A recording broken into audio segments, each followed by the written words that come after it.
Will Band-Aid Sullivan report to the supply closet?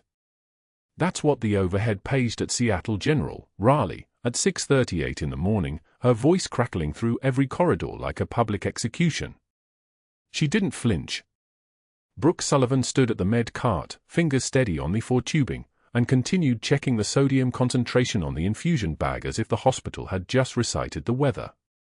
3 nurses stopped moving. One pretended to organize supplies she'd already organized. Dr. Caldwell would be waiting. He always was. They didn't know she'd corrected his dosage order 17 minutes earlier, a medication that would have stopped her patient's heart in exactly 42 seconds. They didn't know her hands had moved with the precision of someone who'd inserted emergency lines in moving Blackhawks over Helmand Province, who'd started 4s in the dark while rounds exploded outside the fuselage.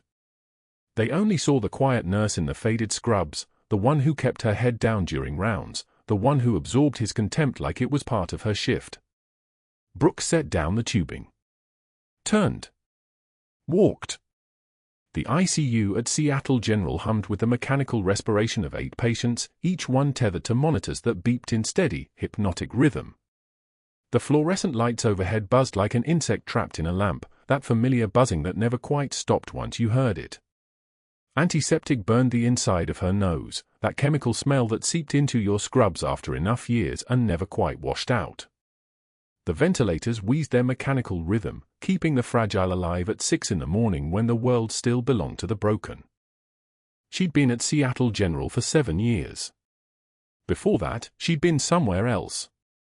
Somewhere the memory lived in her scarred hands and the way she moved through a room like someone counting exits. The morning rounds had been the same as they always were. Dr. Caldwell swept through the ICU like a man who owned the air he breathed, his white coat perfectly pressed, his shoes clicking against the tile floor in a rhythm that announced authority before his voice did. He was tall, probably 6'2", with the kind of jawline that looked carved from something harder than bone. 54 years old, according to his biography in the hospital directory. Married once, divorced twice. Chief of surgery for the last 8 years. Seat on the hospital board. The kind of man who made decisions and watched other people comply with them. He made those decisions while standing at the foot of her patients' beds, dismissing her assessments like she'd been describing weather patterns instead of vital signs.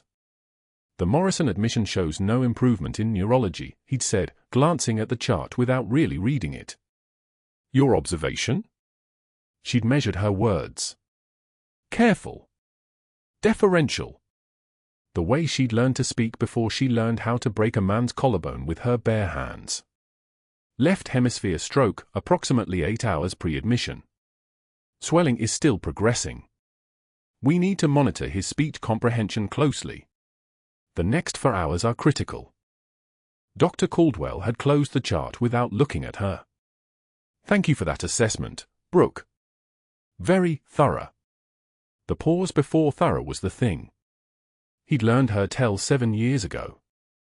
He knew that pause made her want to correct him, made her want to tell him that the patient's blood pressure had climbed 2 points in the last 6 minutes and that meant something, that her observations weren't flowers she was arranging. He knew it made her want to say his name without the title. But she didn't. She never did. Instead, she'd watched him write something in the chart with a pen that probably cost more than her monthly insurance premium. The other nurses had learned not to make eye contact with her during rounds. There was a contagion to being wrong in front of Dr. Caldwell. If you were associated with someone who questioned him, some of that wrongness rubbed off on you. Brooke had learned that lesson early. Now she was always alone during rounds. The supply closet was in the East Wing, past the nurse's station where Janet was updating discharge paperwork and pretending not to notice Brooke walk past. It was a small room, maybe 10 feet by 8, lined with boxes of 4x4 gauze, plastic glove dispensers, and the smell of industrial cleaning solution that coated your throat. The door had a small window made of safety glass. No witnesses here. That was important to him. Brooke's left leg favored her as she walked, barely perceptible now. A reminder. Physical memory of a place she wasn't supposed to remember. Before she reached the supply closet, she touched the jacket hanging in her locker, a casual gesture, just her fingers brushing the fabric. She could feel it underneath. The patch, sewn into the lining so carefully that no one would ever find it unless they were looking. 3 inches by 4 inches of faded thread showing the emblem of men and women who officially didn't exist. Soldiers who'd been ordered to disappear. She kept her hand there for one more breath, then kept walking. The fluorescent lights in the supply closet hummed like angry wasps. Dr. Caldwell stood with his back to the door, arms crossed, waiting. He always did this. Made you come to him. Made you close the door behind you. Made you understand that you'd entered a space where the rules of the hospital floor didn't apply. I heard your assessment this morning, he said without turning around. His voice was the texture of something smooth and corrosive, like a stone dropped in acid. Very attentive. Very engaged. Some people might say almost invested in contradicting the treatment plan. Brooke said nothing. The silence was her armor. He turned now, slow enough that she could see the calculation in his eyes. You understand that the nursing staff implements the physician's orders. We don't critique them. We don't question them. And we certainly don't imply through our observations that the physician might have missed something. I apologize, Dr. Caldwell. Yes. You do. Every time. He stepped closer. His breathing was controlled, his presence suddenly filling the space between them like pressure changing before a storm. But you never actually stop, do you? There's always that little look. That pause. That moment where you're deciding whether the person in the white coat has any idea what they're doing. She could have told him exactly what he was doing wrong. She could have told him that he was running on 7 hours of sleep, that his coffee consumption was affecting his fine motor skills, that he'd written the Morrison dosage without checking the patient's renal function first. She could have told him a lot of things. Instead, she stood motionless in the supply closet, her hands at her sides, her breathing steady. I need you to remember something, he said, stepping back. The threat had been delivered. Now he was done. You're a good nurse, Brooke. Competent. Quiet. Exactly the kind of nurse that hospitals need. But this, he gestured vaguely, this confidence you have in your observations. It's misplaced. It's not going to serve you. It's going to make people wonder if you think you know better than your superiors. And people don't like that. Especially not on the board. Especially not when they're making decisions about certifications and licensing. He left without waiting for a response. The door closed behind him with the soft click of safety glass settling back into the frame.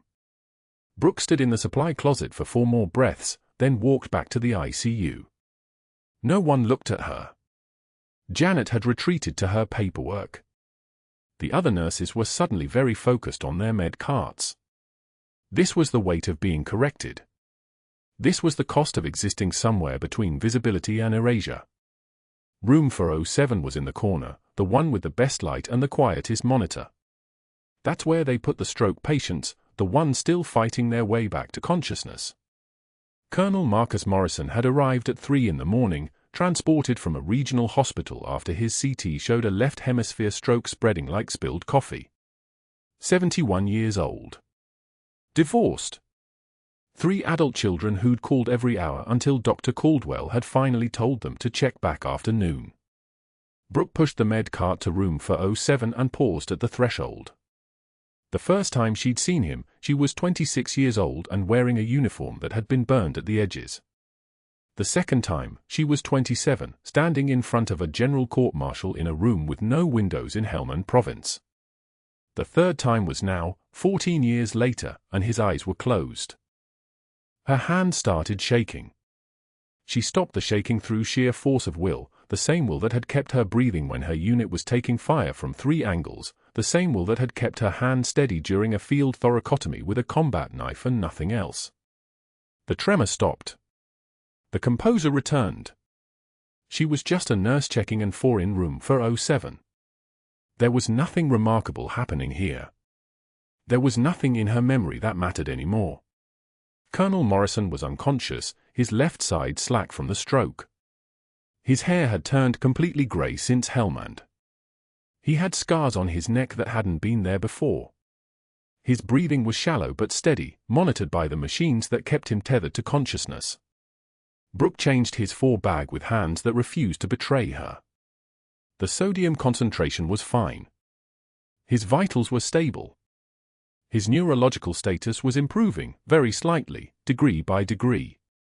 The next 48 hours would tell her everything she needed to know about whether he'd walk out of Seattle General or whether this room would be the last place his brain learned how to function.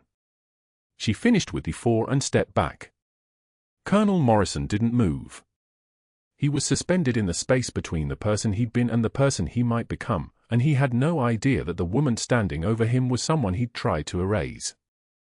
Through the window of room 407, she could see Dr. Caldwell watching her. His arms were crossed. His eyes were narrowed. He was seeing a nurse tending a patient, nothing remarkable. He was seeing someone who'd made a small error that morning in her confidence, someone who needed to be reminded of her place in the hierarchy. He wasn't seeing anything else. The monitors beeped their steady rhythm. The ventilators wheezed. The fluorescent lights hummed overhead like angry wasps trapped in glass. And Brooke Sullivan checked her other patients, absorbed the ambient contempt of the morning rounds, and kept her hand steady while her memory screamed. The morning rounds began like every morning at Seattle General, the attending physicians moving through the ICU like surgeons through a dissection lab, precise and clinical and utterly indifferent to the human variables attached to the machines.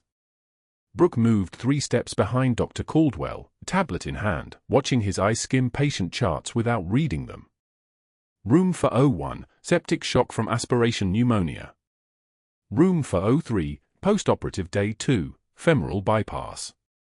Room 405, hemorrhagic stroke, waiting for neurosurgery consult. The attending stopped at room 408, where an elderly woman lay sedated on a ventilator, postoperative from emergency bowel resection. Dr. Caldwell glanced at the chart, then at the 4-line running antibiotic coverage into her arm. Vancomycin, 2 grams Q12, he said flatly. It wasn't a question. It was a decree. A resident nodded, writing the order into the system. Brooke's jaw clenched. 2 grams every 12 hours was a loading dose, appropriate for acute infection, dangerous for maintenance therapy in a woman with declining renal function. The patient's creatinine had climbed from 1.2 to 2.1 in 18 hours. At that rate, vancomycin would accumulate in the bloodstream like sediment in a jar, rising to toxic levels. Ototoxicity. Nephrotoxicity. Acute kidney injury on top of sepsis. She took one breath. Dr. Caldwell, she said. Her voice didn't climb. It didn't waver. It was the voice of someone presenting a fact. Mrs. Chen's creatinine is 2.1. The vancomycin nomogram recommends 1 gram Q18 for renal impairment of this severity. The round stopped. The resident's pen froze. A junior attending looked away. Dr. Caldwell turned slowly, and Brooke saw his face do something like a heat shimmer, that moment when air temperature changes so fast the landscape warps. Are you questioning my order, Sullivan? I'm presenting the dosage chart. She turned her tablet toward him. The numbers were stark on the screen, creatinine trending upward, vancomycin levels at therapeutic ceiling, the nomogram clearly marked in red. Her hands were steady. Her eyes didn't drop. 1 gram Q18 with close level monitoring. The patient's kidneys can't handle the loading dose right now. For 3 seconds, nobody moved. A ventilator wheezed somewhere down the corridor. The heart monitor in room 405 beeped its electronic metronome. Dr. Caldwell's voice came out flat as a surgical blade.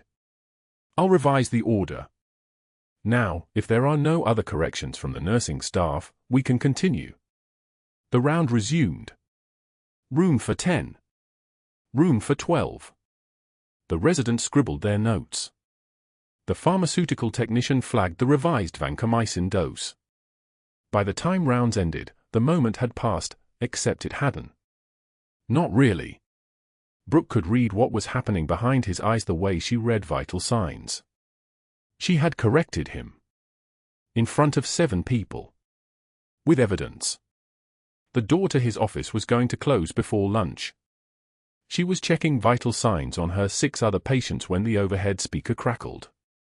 The intercom system at Seattle General had that particular quality of old hospital PA systems, metallic, penetrating, designed to cut through the ambient noise of the ICU floor. Brooke recognized the sound technician's voice immediately. Not an emergency page. A routine overhead call. Which meant everyone on the 3rd floor would hear it. Will Brooke Band-Aid Sullivan please report to the 3rd floor supply closet? That's Brooke Band-Aid Sullivan to the 3rd floor supply closet. Thank you. The supply closet. Of course. Around her, the ICU absorbed this information differently. A resident's mouth twitched. A younger nurse, Callie, first year out of school, looked down at her shoes with that specific expression of someone watching an execution and trying not to appear relieved it wasn't them. One of the ward secretaries actually turned around in her chair to look at Brooke, eyebrows raised. The nickname hung in the air like a contamination cloud, Band-Aid. Competent but superficial. Quick fixes instead of real medicine.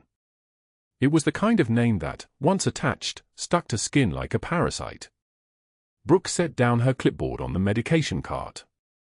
The edge of the tablet tapped the plastic surface once, a small sound, but controlled. Everything about her movements was controlled. She didn't rush. She didn't slow down.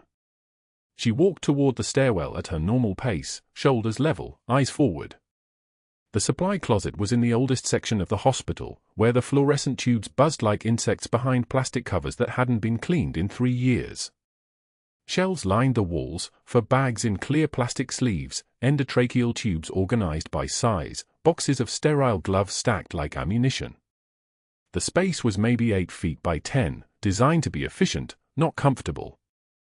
Dr. Caldwell was already inside. He shut the door behind her. He was tall, well over 6 feet, and he used height the way some people used weapons. He stood between her and the door with the casual positioning of someone who had never considered that she might want to leave. His face was arranged in that particular expression of controlled fury that separated real power from theatrical anger. This wasn't rage. Rage was for people who couldn't afford to be inarticulate. You think correcting me makes you brilliant? His voice was quiet. That was worse than volume. It makes you insubordinate. Brooke's breathing stayed even. In through the nose. Out through the mouth. The kind of breathing she'd learned in places where the sound of your breath could mean the difference between living and not living. I sit on the hospital board, Sullivan. He stepped closer. His face was now roughly 18 inches from hers. She could see the capillaries in the whites of his eyes, the way his jaw muscles tensed at the hinge. One phone call and your nursing license gets reviewed. Thoroughly. For the next 18 months, every decision you've made, every patient you've touched, it all gets documented. Evaluated. Questioned. Are we clear? She didn't blink.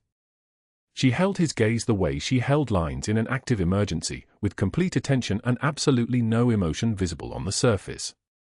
Crystal, Dr. Caldwell, she said. Good. Because nurses who can't follow the chain of command don't belong in my ICU. You understand chain of command? Yes, sir.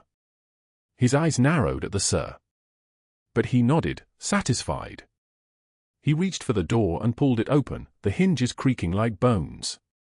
Then he stepped aside, and Brooke walked past him back into the corridor. The supply closet door closed behind her.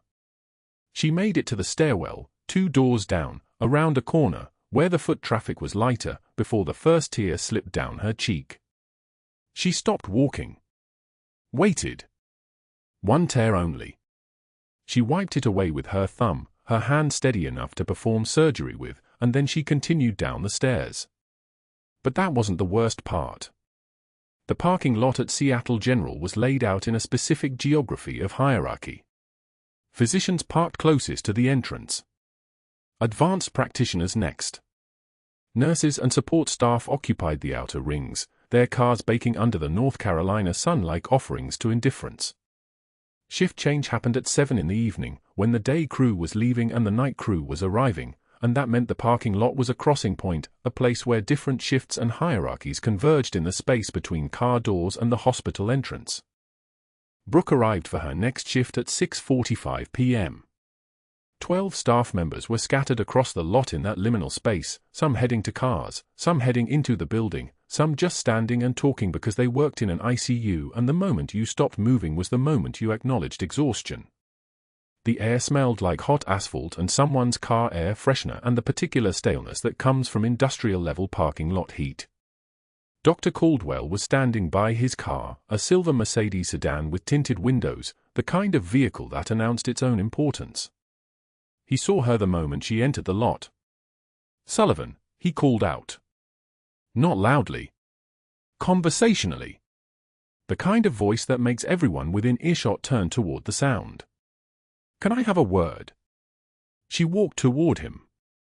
She could feel the weight of attention shifting, a dozen pairs of eyes recalibrating.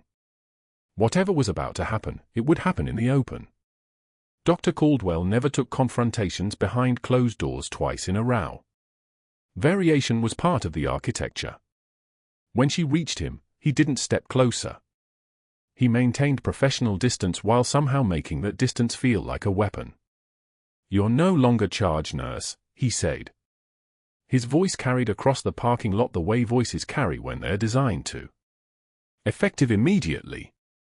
Your judgment is questionable and your attitude is a liability to patient care. Someone else will take over charge duties starting tomorrow." The air pressure changed. That's the only way to describe it, like the atmosphere had suddenly become too dense to move through. A younger nurse, someone Brooke had helped train last year, looked away. A respiratory therapist found his shoes very interesting. One of the ward secretaries actually pulled out her phone and stared at it with the kind of focus usually reserved for bomb defusal situations. Brooke took one measured breath. Then she felt it, the hot salt sting in the corner of her eye, the autonomic response to humiliation.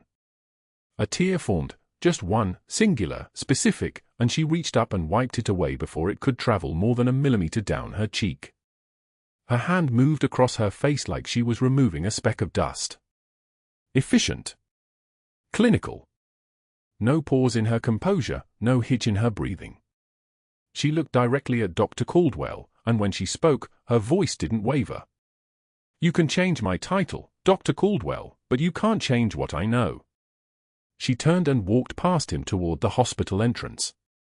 Her left leg moved with the weight of a 13-year-old injury, a roadside IED that had left her with scarring from hip to ankle, but her pace was steady and her back was straight, and by the time she reached the automatic doors, she was already thinking about which nurse was scheduled to take over charge duties, and whether she should mentor them through the transition, and what had gone wrong with Mrs. Chen's post-operative labs. She didn't look back. The stairwell at Seattle General was empty except for the echo of her footsteps. She gripped the metal railing, cold, utilitarian, slightly damp, and walked slowly upward toward the ICU floor, her knuckles whitening as her hand tightened around the rail. Somewhere in that moment, something had shifted. Something inside the architecture of how she moved through this space. She had just become dangerous in a way that most people never understand. An hour into her shift, she was in room 407, checking the neural responses of Colonel Morrison, who was still unconscious but whose face was slowly becoming familiar in a way that made her chest tight. She was running through his cranial nerve assessment, pupils reactive, corneal reflex intact, slight grimace on pain stimulus, when the shouting started. It wasn't the usual shouting. Emergency rooms have a language of alarms. ICU floors have a rhythm of escalation. This was something else entirely. This was raw human noise, the kind that belongs to people who have lost something irreplaceable. "Where is he? Where's my brother?" The voice came from the main ICU entrance, a man's voice, massive and breaking. Brooke looked up from Colonel Morrison's bedside, and through the observation window she saw a figure moving through the ICU doors, 250 pounds minimum, 6'3", wearing a field jacket that had seen actual combat. The kind of jacket that gets its wear patterns from deployment, not from weekend hiking. And on the shoulder of that jacket, a unit patch. The specific emblem of 3rd Battalion, the variant that had been officially decommissioned in 2013. The same variant sewn inside her own jacket lining at home. The man's hand moved to his waistband. Staff scattered. A resident's tablet clattered onto the floor. A nurse dove behind the central station. The man pulled a handgun, a Glock 19 with worn grip tape, the kind of pistol that comes from extensive training and field use, and he raised it, not at anyone specific but upward, as if trying to point it at the universe itself. Kevin Torres. Room 412. Somebody tell me where he is. Dr. Caldwell was already moving toward the pharmaceutical storage room. Brooke saw him reach for the door. Lock it from the inside. Professional coward. He had probably seen 14 similar incidents over his career. He knew the protocol. Secure yourself. Call security. Wait for tactical response. The security alarm triggered. Red lights pulsed overhead like a heartbeat made of warning. Brooke stepped out of room 407 into the main corridor. Her hands came up slowly, palms visible, the universal language of unarmed surrender. Around her, the ICU was still processing the initial crisis, voices on phones, footsteps running toward exits, the sound of equipment being abandoned. But Brooke walked directly toward the gunman while everyone else ran the opposite direction. The man spun toward her, weapon rising. She kept moving forward, 10 feet between them, then 8, then 6. Her voice cut through the chaos like a blade through still water, and when she spoke, it wasn't a nurse's voice anymore. "Brother, I see your patch," she said. Parade ground authority. Command presence. The voice of someone accustomed to being obeyed. Helmand Province, 2012. I know what you lost there. His hand trembled. The gun wavered. Who are you? She was 5 feet away now. Someone who understands, she said. Her eyes held his the way a surgical team holds a vein while running sutures. Kevin was your brother. He came out of surgery an hour ago. Dr. Caldwell was his attending. The man's face crumpled like paper. The gun lowered. He didn't make it, Brooke said. I'm so sorry. The neural reflex hammer slipped from Brooke's fingers as the first scream tore through Seattle General's ICU. She caught it mid-drop, muscle memory from 14 years of Helmand Province fieldwork, where losing equipment cost lives. The monitor beside Colonel Morrison's bed beeped its steady rhythm. His pupils had responded appropriately to light 30 seconds ago. Good. The man was stabilizing, even if he didn't know yet that the nurse standing over him had held him at gunpoint once, in a tent outside San Juan Valley, on a night that officially never happened. The scream came again. Male. Raw. The sound of someone whose entire world had just collapsed into a single, unbearable fact. Nurses scattered from the main corridor like starlings flushed from a power line. Brooke heard the commotion before she saw him, the percussion of heavy boots on tile, the crash of a crash cart being overturned, the pneumatic wheeze of an automatic door being wrenched open. She stepped into the hallway. A man. 250 pounds, minimum. Shaved head. Neck thick as a fire hydrant. Tattoos climbing both arms in the familiar pattern of 75th Ranger Regiment, the scrollwork that marked someone who'd spent years in the mountains. His jacket bore the faded olive drab of a unit patch, stitched crooked, the fabric so worn the thread was nearly white. She recognized it instantly. The 2nd Battalion, 5th Marines Dark Horse patch. Her patch. The one sewn into the lining of her own jacket, hanging in her locker 3 floors below. He carried a Glock 19. Hand shaking. Eyes wild as a wounded animal's. His voice was demolished, pitched somewhere between a scream and a sob. Kevin Sanchez. Kevin Sanchez was in this ICU. Where is he? Where the fuck is my brother? The remaining staff froze for one breath. Then they moved. A resident bolted for the stairwell. Two nurses reversed away from the gunman like prey animals recognizing a predator. The charge nurse, Sarah Chen, competent and sensible, was already reaching for the panic button. One of the respiratory therapists made it to the medication room, diving behind the counter. The ICU, which 3 seconds ago had been a controlled universe of beeping monitors and fluorescent efficiency, became a panicked scatter of people fleeing toward the back exits. Brooke didn't move. She was standing approximately 30 feet from the gunman, directly in his line of sight. She registered the details the way she'd been trained: weapon type, mental state, exit routes, hostage count, time to authorities estimate. SWAT was 17 minutes out, minimum. The pharmaceutical storage room door was closing. She caught a glimpse of Dr. Caldwell's face, pale and composed, before he locked himself inside with the controlled substances and the security phone. The gunman swayed. His eyes were unfocused, cycling through the ICU beds like he was looking for a number that kept changing. Kevin. My brother. He's here. He came in yesterday, abdominal pain, and they kept saying it was nothing. They kept saying, his voice cracked. He died. An hour ago. Caldwell was doing the surgery and Kevin died on the table and nobody told me he was even critical, Anne. Brooke moved. Not toward the exits. Not toward the panic button. Not toward cover. She walked directly toward the gunman with both hands visible, palms open, moving at the pace of someone approaching a spooked horse. Slow. Deliberate. Non-threatening. The way she had once walked toward a 17-year-old Taliban fighter in a compound outside Lashkar Gah, the way she had convinced him to lower the IED trigger before the entire convoy got vaporized. Torres. Her voice had changed.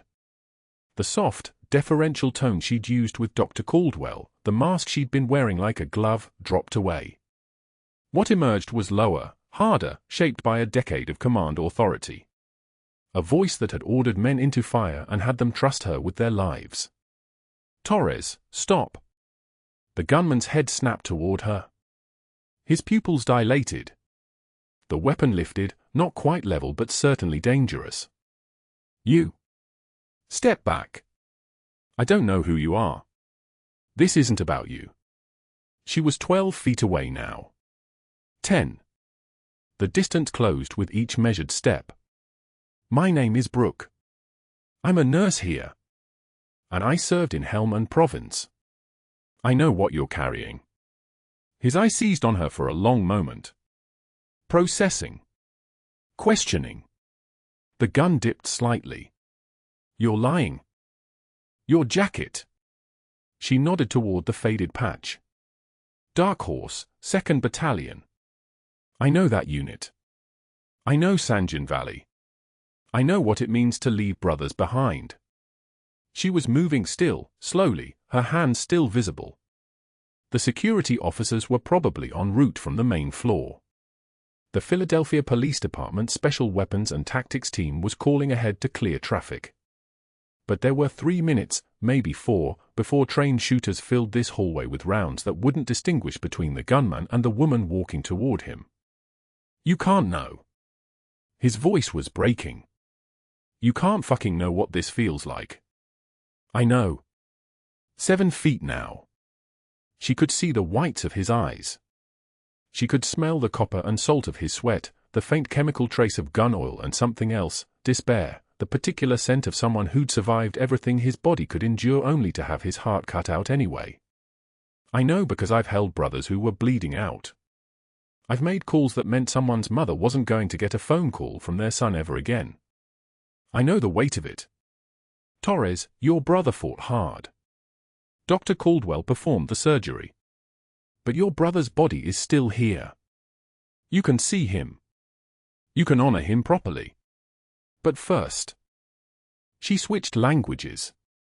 2 words, spoken in Pashto, with the specific accent of the Helmand Province valleys, Bratstvo. Nemours. Brotherhood. Honor. Torres's gun hand dropped 6 inches. You. His head was shaking, a tremor moving through his entire frame. You were there. You were actually in country. Sanjin Valley. 2010 through 2014. Charlie Company, rotating. She was close enough now to see the pulse in his neck, the sweat beading on his temples. I know what it costs. I know what it means to lose someone when they're supposed to be safe. When they're supposed to come home. His eyes filled. The gun was dipping further, the barrel now pointing downward, at the floor. His massive frame, all that muscle and combat training and raw physical capability, was collapsing inward like a building in demolition. He was supposed to be okay. It was just abdominal pain. He wasn't even supposed to be critical. They said it was probably food poisoning.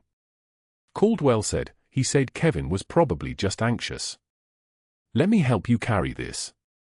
She was directly in front of him now, close enough to grab the weapon if he moved wrong, close enough to see that his hands were still trembling but the immediate threat was receding. Your brother's name? Tell me. Kevin. His voice was small now, childlike. Kevin Michael Sanchez. He was a Marine. He was 2006 to 2014, Charlie Company, Dark Horse, and he came home and he was okay for a few years but he wasn't really okay and he got sick and they kept telling him nothing was wrong and he got sicker and now. The weapon fell from his hand. It clattered against the tile floor with a sound like a hammer striking concrete. Brooke's hand snapped out, engaged the safety with practiced efficiency, the motion smooth as breathing, and kicked the gun 3 feet away. Torres took 2 stumbling steps toward her and then his leg simply didn't work anymore. He collapsed, sobbing, into her arms. She held him the way she'd held soldiers in the aftermath of ambushes, the way she'd held her own grief in a hostel bathroom in Islamabad, the way she'd been trained to hold people whose entire architecture had just collapsed. One hand steadied his massive frame. The other moved in circles across his back, a rhythm as old as human comfort. She was murmuring words in Pashto and English, words about grief and brothers lost, words about the particular kind of ache that came from carrying someone else's weight. His name was Kevin, she said quietly. He served his country. He came home. That matters.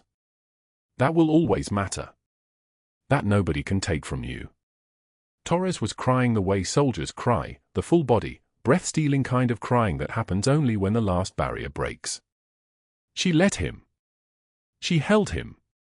She didn't move, even as footsteps erupted from the stairs and security personnel began to move through the ICU.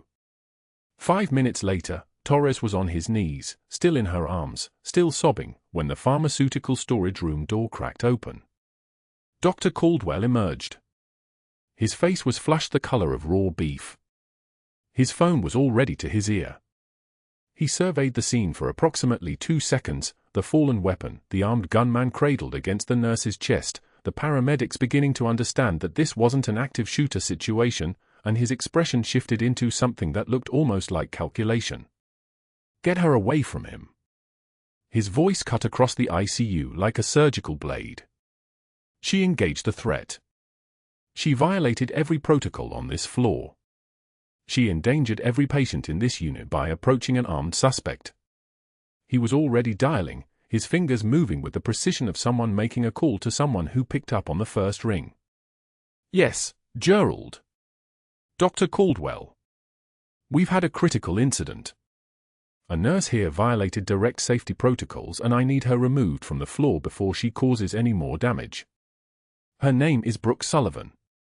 She's in charge of the ICU surgical recovery wing and she just put 14 patients at risk by engaging with an armed individual who could have detonated at any moment.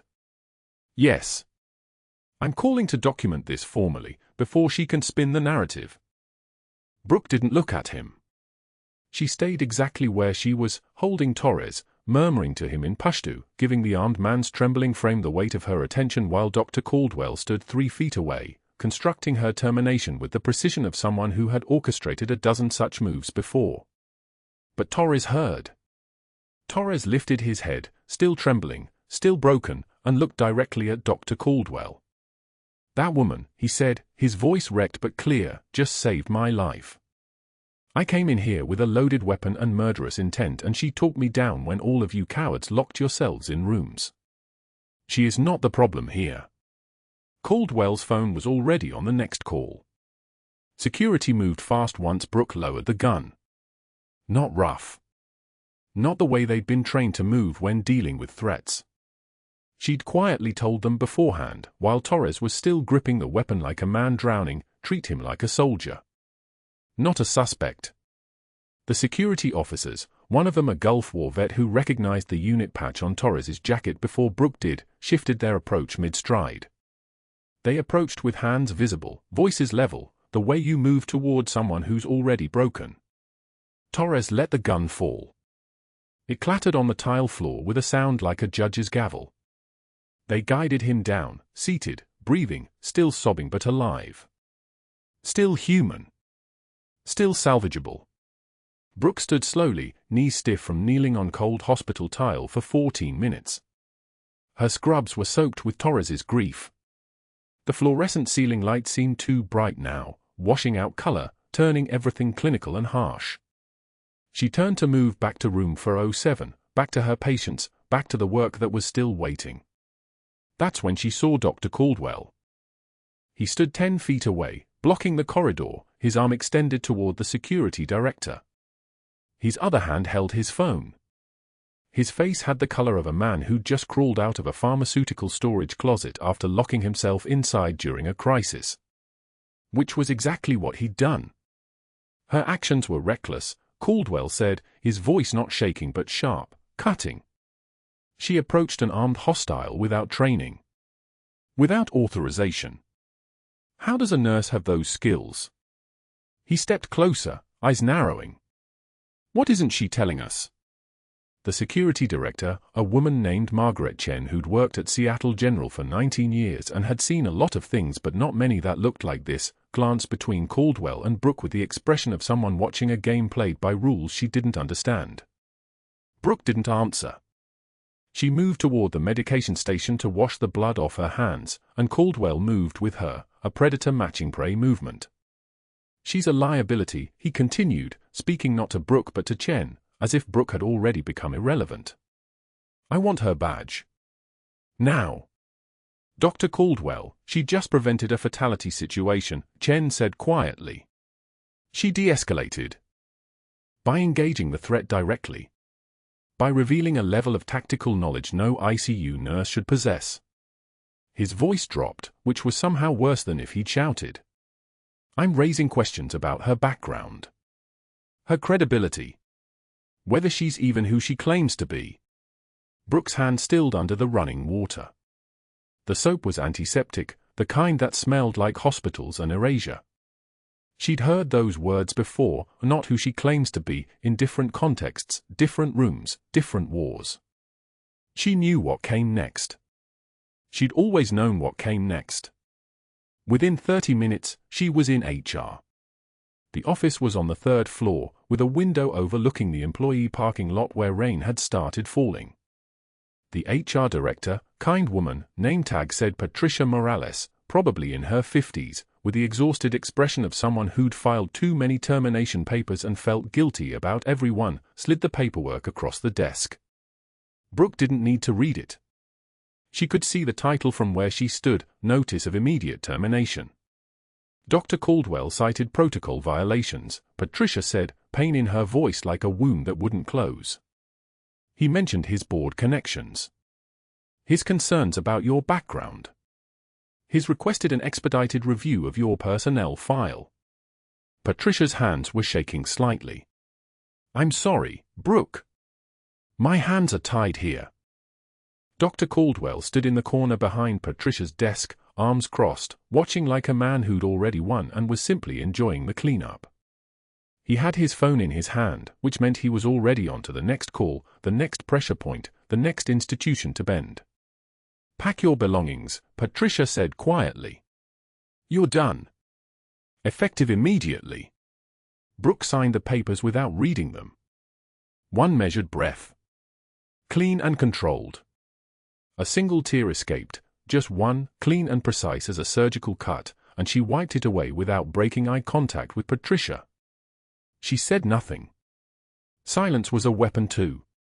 She walked to her locker on the 4th floor, the one tucked in the corner of the break room where the coffee maker hissed like a dying animal and someone's old lunch rotted quietly in the back of the refrigerator. Her hands moved with efficiency.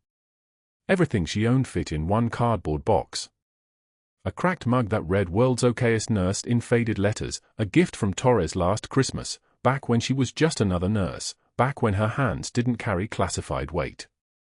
A dying succulent, pale green turning brown at the edges, that had been sitting on her locker shelf for 6 months, refusing to die, refusing to grow, just existing in some purgatory state between living and gone. A photograph. 8 soldiers in desert camouflage, faces sunburned and grinning like they believed they were invincible. One corner of the photograph was burned away, literally burned, singed in a fire during an operation she couldn't discuss, in a valley whose name wasn't on any map she could admit to reading. The faces still visible included hers. Major Brooke Sullivan, 28 years old, 8 years before she'd become a ghost, before she'd learned to keep her head down and her voice soft and her dangerous hands folded in her lap like a woman who'd never held anything but a stethoscope. She tucked the photograph under the dying plant. Buried her own history under something still trying to grow. That evening, rain came down on Raleigh like an indictment. Brooke stood at a bus stop on Wilmington Street, no umbrella, the cardboard box pressed against her chest. The shelter was broken, someone had kicked in the glass panel weeks ago, and maintenance hadn't fixed it. Rain hammered sideways, soaking through the cardboard bottom, making it soft and weak, threatening to give way. She didn't move to cover it. The plant inside began to tip, spilling soil down the front of her civilian clothes. Still damp blood from Torres's hands had transferred to her jacket during de-escalation.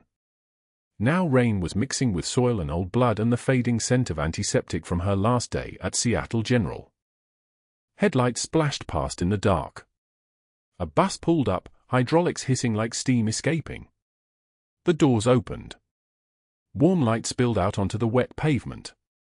The driver looked at her, a woman, tired, probably 40-something, who'd driven this route 1,000 times and could recognize broken when she saw it.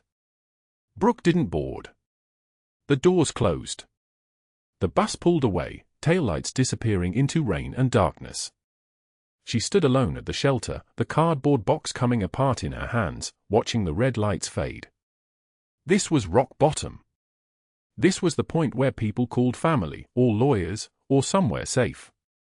This was the point where the protagonist was supposed to have someone to call. Brooke had been erased 14 years ago. There was no family to call. No unit to return to. No record that Major Brooke Sullivan existed anywhere except in a classified folder that itself was probably marked for deletion. She stood in the rain, water streaming down her face, mixing with something else, tears, but she wouldn't call them that. Just moisture. Just water. Just the lowest point before everything changed, though she didn't know that yet. Didn't know her son was already moving, already gathering evidence, already walking toward the hospital board with a showbox full of medals and a voice that would crack when he said her rank out loud for the first time. Didn't know that in 16 hours, a former SEAL would stand up from a janitor's cart and speak in parade cadence. Didn't know that 2 FBI agents were already in a car on I-40, heading toward Raleigh with classified folders and federal authority. Didn't know that Dr. Caldwell's career had exactly 7 days remaining. All she knew was the rain, the dying plant, the burned photograph of 8 people who no longer existed in any official capacity, and the weight of being nobody in a city full of people. The bus stop shelter offered no protection. The cardboard box continued to disintegrate. The plant continued to drain its last green into wet soil. And Brooke Sullivan, Major, Special Forces, decorated with valor she could never discuss, trained to survive impossible situations, stood in the rain and simply waited for the next impossible thing to arrive. The hospital board convened at 8 a.m. sharp, the morning after the viral video had collected 2.3 million views. 14 members sat around a mahogany table in the executive conference room on the 3rd floor, their faces grim with the particular exhaustion that comes from catastrophe managed by corporate lawyers. Dr. Caldwell occupied his customary seat at the head, fingers steepled, his expression one of practiced innocence. He had already prepared his narrative: a nurse who violated protocol, endangered patients, and connected with a dangerous individual in ways that suggested troubling prior knowledge. The board chairwoman, Margaret Chen, a cardiologist with 30 years at Seattle General, opened a laptop. The ICU security footage began to play. The door to the conference room opened without ceremony. Brooke's son stood there, 16 years old, backpack slung over one shoulder, a cardboard showbox in his hands. He didn't wait for permission. He walked to the table, upended the showbox, and let her medals scatter across the polished wood like coins tossed into a fountain. Silver. Bronze. Ribbon. They spun across the glossy surface, some skittering to the floor. The room went dead silent. The boy's voice didn't waver. He had rehearsed this exactly once, in the car that morning, his hands shaking but his words steady. My mother is Major Brooke Sullivan. You should probably know that before you decide who she is. A nurse from the pediatric unit, Sarah Chen, no relation to the board chair, reached for one of the medals. Her hand trembled as she picked up the star-shaped decoration, turned it over, and read the inscription on the back. Her voice cracked immediately, broke into something between a whisper and a sob. Silver Star. For exceptional valor in ground combat. Helmand Province, 2010. She read the rest of the citation, each word landing like stones in still water, the official language of heroism sounding almost obscene in the sterile conference room. Sustained fire from multiple enemy positions while evacuating wounded personnel under her command. Her actions resulted in the safe extraction of the entire squad. Without loss of life. The board member beside her reached over and squeezed her hand. A man in his 60s stood from the corner chair, Marcus Webb, hired 3 months ago to run the janitorial services, a man most of the board had never spoken to. The Marine Corps eagle tattoo on his forearm caught the light as he rose. His voice dropped into the register of parade ground commands, the kind of voice that didn't need volume because it carried the weight of authority burned into bone. Bronze Star with Valor. Combat Patrol, Sanjin Valley, 2011. Identified and neutralized 3 IED positions that would have killed 17 members of her patrol. He paused. 1 beat. Purple Heart. Combat Wound. Sane deployment. Another pause. Distinguished Service Cross. Helmand Province, 2012. Led a classified operation to extract a protected asset under fire. That asset was later determined to be critical to national security. He sat back down. The silence was architectural. You could have built walls with it. The door opened again. 2 federal agents entered without knocking. The one in front had the bearing of someone accustomed to walking into rooms and controlling the conversation immediately. Special Agent Lisa Morrison, FBI Counterintelligence Division. Her partner, Agent Robert Keene, carried a leather folder. Morrison didn't sit. We're here because Major Brooke Sullivan was part of Operation Nightfall, a classified extraction conducted in Helmand Province in September 2012. The asset she extracted provided intelligence that led to the prevention of an attack on a forward operating base. 17 American lives directly saved. The operation was classified level secret SCI. Major Sullivan was ordered to assume civilian identity and not surface again. For 14 years, she has complied with that order. She's been invisible. Which makes what happened in your ICU yesterday remarkable, and what happened after even more significant. She nodded to her partner. Agent Keene opened the folder. Dr. Caldwell sent 3 emails yesterday to your IT department requesting access to ICU security footage from the incident. When he didn't receive immediate access, he escalated to your chief information officer. Then he sent an additional request, this one requesting that the files be deleted from the central server. He used the justification of HIPAA compliance, claiming the footage constituted protected health information. Keene pulled out a printed email chain. It was time-stamped. The request came 23 minutes after Caldwell had called security on Brooke. The IT administrator flagged this as unusual protocol. She saved the footage, made multiple backup copies, and reported the deletion request to us. We've now classified this as obstruction of a federal investigation and attempted destruction of evidence. The hospital IT administrator, the woman with the Marine Corps tattoo on her sleeve, entered as if on cue. Her name was Catherine Romero, and she carried a laptop. She opened it, turned it toward the board, and clicked play. The ICU security footage showed the moment with crystalline clarity. Caldwell moving toward the pharmaceutical storage room as Torres had raised his weapon. No hesitation. No attempt to help the staff or the patients. Just him, moving fast, hand already on the door. Then the footage of Brooke walking toward Torres. Her hands visible. Her posture open. Her voice reaching him across 15 feet of terrible silence. Then Torres lowering the weapon, his face contorting into a mask of grief. And then, and this was the detail that made several board members shift in their chairs, Caldwell emerging from the storage room. He was still there on the footage, hand on the door, watching. Waiting for the all clear. Watching Brooke hold a 250-pound man who had just threatened to kill him. The next series of emails played across the laptop screen. Caldwell's requests, each more insistent. The timestamp showing that he had sent his deletion order at 10:38 p.m., nearly 4 hours after the incident concluded. The email to Romero was direct. These files contain sensitive patient information and must be purged from our system immediately to remain in compliance with privacy regulations. Do not share this footage with anyone else. Delete all copies. Romero had printed her response, sent at 11:03 p.m., unable to comply with deletion request. This footage is part of an ongoing critical incident review. Any deletion would constitute tampering with evidence.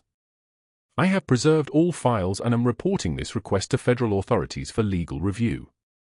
Dr. Caldwell's jaw worked soundlessly.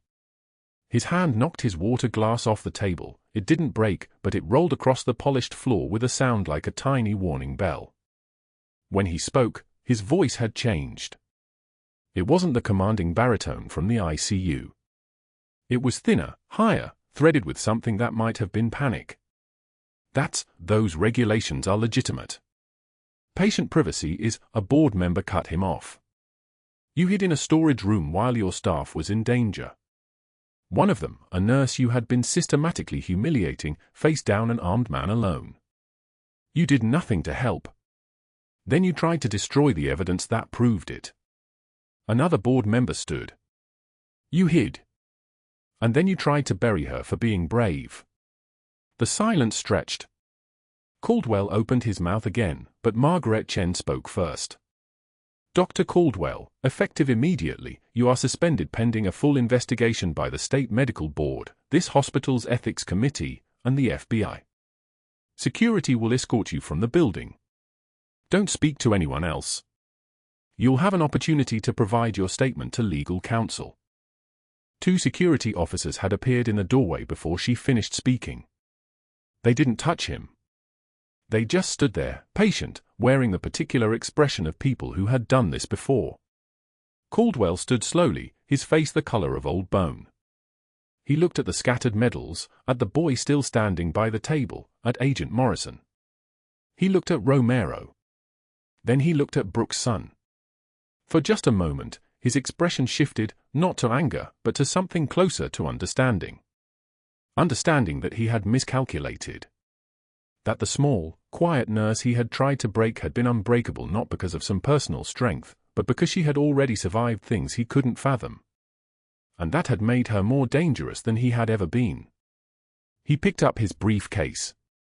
He walked out. He did not return to Seattle General. The State Medical Board convened the following Tuesday. The FBI presented testimony. The hospital presented security footage and the email chain.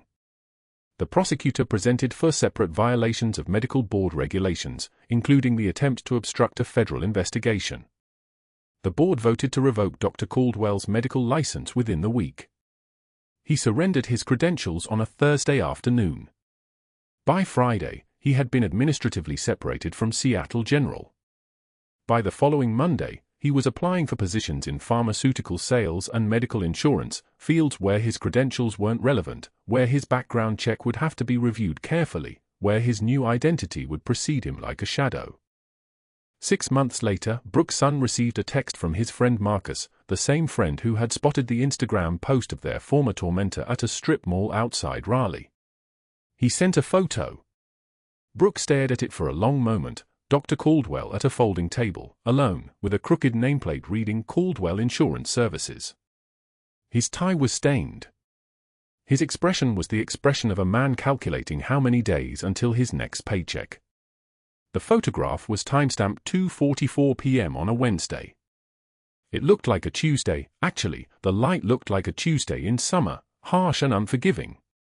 Brooke showed it to no one. She didn't need to. She simply let the phone go dark and set it down. 3 weeks later, Brooke walked back into Seattle General's ICU. The antiseptic smell was the same. The fluorescent lights hummed their particular frequency. But something had changed, or rather, nothing had changed except how people looked at her. She wore her charge nurse badge. It had been polished. A young nurse named David, fresh from orientation, approached her in the hallway. "Major Sullivan?" I wanted to ask, how did you stay so calm when the gunman came in? Everyone else was terrified. You just walked toward him. Brooke adjusted her stethoscope, tucked a strand of hair behind her ear, and managed a faint smile. Calm comes from having already survived the thing you're afraid of. And you learn it by living through situations you don't think you can survive. Keep that in mind on your hard days. She paused at room 407. Colonel Morrison was awake.